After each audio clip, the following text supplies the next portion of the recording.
I've always had a passion for history. I grew up living in several different locations, but especially when I lived in Savannah, Georgia, there's a lot of history ingrained in that area.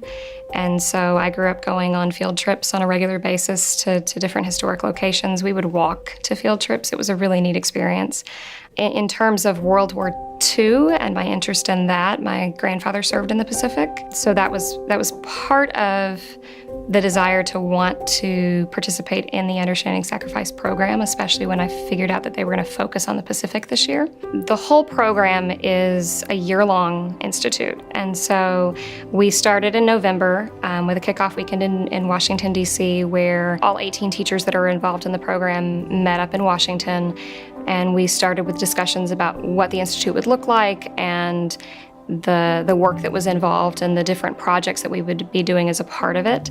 From that, we moved into working to research a fallen hero is the term that we use, that lost their life in the Pacific during World War II. The things that we do as far as that go is we put together a fallen hero profile, and then we wrote eulogies to then recite at that fallen hero's grave or their memorial, and then be able to, from there, share that with our local communities and share that and bring that back to our students in the classroom. The other portion of it is creating lesson plans that can be used by teachers around the world. Then, after all of the study and the research and the preparation, we traveled under an itinerary to San Francisco, Honolulu, and then Manila, Philippines.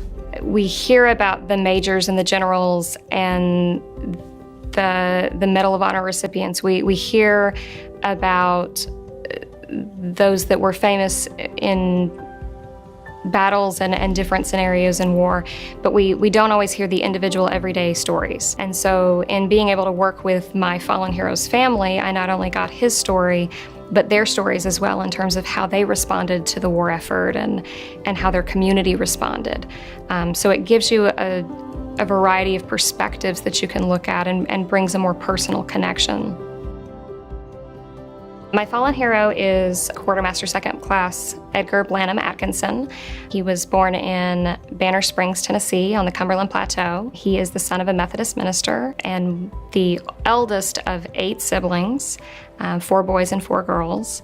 They grew up in a fairly poor community, lived on a farm, and he has 2 sisters who have been living during this project, one who recently passed. But they remember him as being so intelligent and kind and just incredibly responsible. When he got to the point where it was time to kind of look at furthering his education, he went to Baxter Seminary. And so he actually graduated from Baxter Seminary before entering and enlisting into the United States Navy.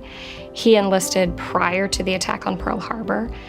He wanted to have a career in the Navy. That was something that was of interest to him, according to his military records. And as much as his mom didn't want for him to go, that was something that he felt a responsibility and a responsibility to his family as well. So he enlisted. And so it led him down kind of the path of actually being at Pearl Harbor, serving on the USS Cummings on December 7th, 1941.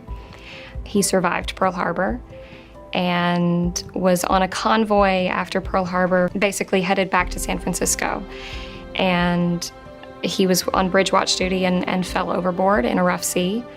And they did a 2.5-hour search and were unable to locate him and his remains. And so the family had a lot of questions when I met them as to what happened. They knew he fell overboard. They remember getting the telegrams, and we talked about kind of the experience for them of getting that news and how devastating it was for their family. So they had a lot of questions surrounding how it happened, and they never knew why it happened.